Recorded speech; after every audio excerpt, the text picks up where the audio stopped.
Hello everyone,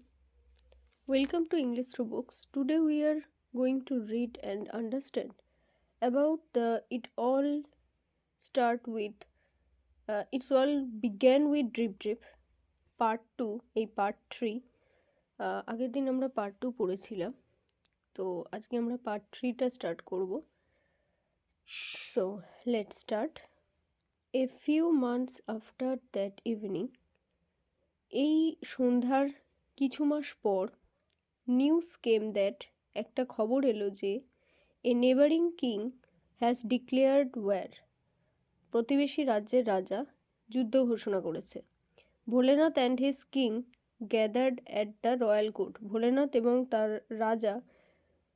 রাজসভায় জড়ো হলো দ্য কিং টোল্ড ভোলেনাথ রাজা ভোলেনাথকে বলল you are the commander in chief of my army তুমি আমার সৈনিকদের সেনাপতি I entrust you with the duty of protecting my state আমি তোমাকে বিশ্বাস করি তুমি আমার রাজ্যকে প্রোটেক্ট করবে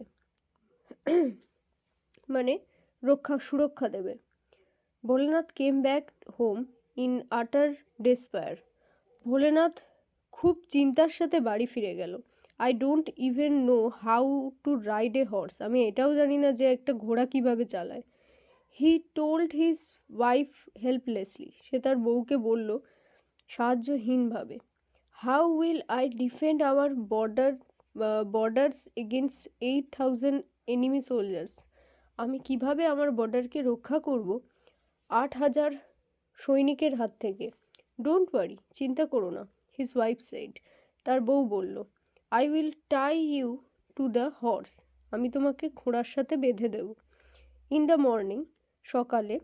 the king sent Bholenath a magnificent stallion সকালে ভোলেনাথকে তার রাজা পাঠিয়েছিল একটা দারুণ ঘোড়া Bholenath got up glumly on the horse Bholenath তারপরে ঘোড়াটার ওপর উঠে বসলো and his wife securely tied him তার বউ তাকে ভালোভাবে মানে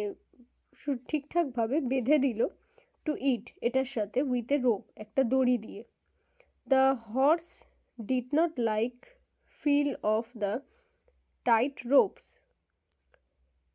ঘোড়াটা ভালো ফিল করছিল না মানে ভালো অনুভব করছিল না এরকম দড়ির সাথে বাঁধা নিজেকে দেখে ইট রেয়ার্ড এটা খুব মানে কি বলবো মানে হঠাৎ করে লাফিয়ে উঠলো অ্যান্ড গ্যালাপড অফ ওয়াইল্ডলি মানে বন্য প্রাণীর মতো একদম ছুটে বেরিয়ে গেল Bholenath hung desperately to its mane Bholenath এর ভোলেনাথের কেশরটা ধরে খুব মানে পাগলের মতো টানছিল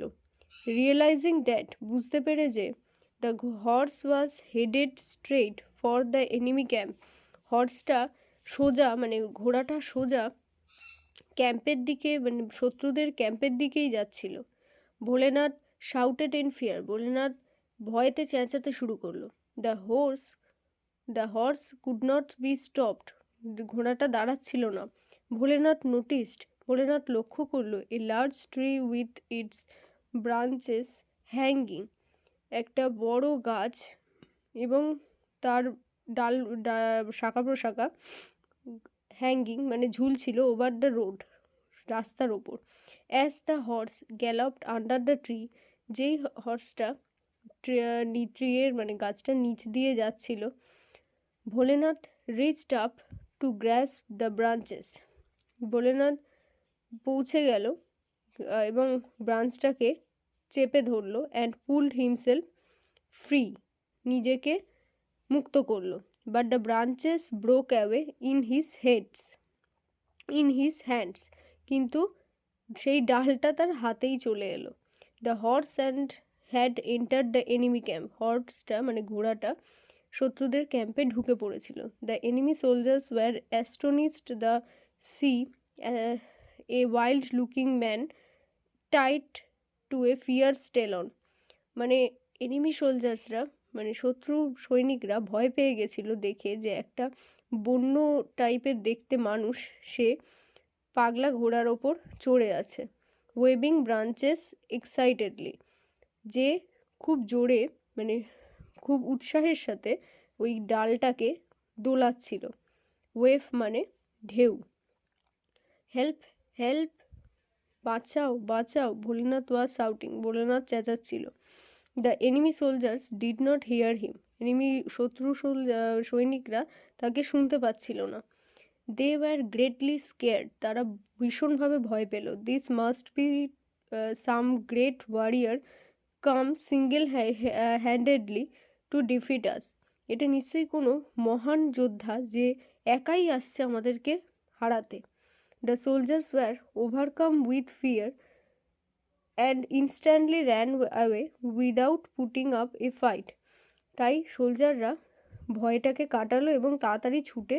চলে গেল কোনো যুদ্ধ ছাড়াই। Soon the news of Bholenath's great victory spread, তাড়াতাড়ি ভোলেনাথের এই মহান জয় ছড়িয়ে পড়ল। এভরিওয়ান ওয়াজ আমেজ, প্রত্যেকে অবাক হয়ে গেছিল। দ্যাট, যে he had defended his state all by himself against 8,000 enemy soldiers, সবাই অবাক হয়ে গেছিলো এটা ভেবে যে সে একাই 8,000 শত্রু সৈনিকদের একা হারিয়ে দিয়েছে। The king awarded him in a public ceremony, king তাকে পুরস্কার দিল লোকজনের সামনে। ভোলেনাথ বিকেম এ লেজেন্ড, ভোলেনাথ একটা মানে লেজেন্ড হয়ে উঠল। It all had started with a drip drip, এই সবটা শুরু হয়েছিল একটাই কারণে, সেটা হলো ড্রিপ ড্রিপ মানে জলের বৃষ্টির জলের ফোঁটা। Thank you for watching. যদি কোনো অসুবিধা থেকে থাকে আমাকে একবার জানিয়ে দেবে কমেন্ট বক্সে, আমি সমাধান করে দেওয়ার চেষ্টা করব। এবং আমি আমার পড়ানো আরও উন্নত করার জন্য কি করতে পারি আমাকে অবশ্যই কমেন্ট বক্সে জানিয়ে দেবেন। Thank you.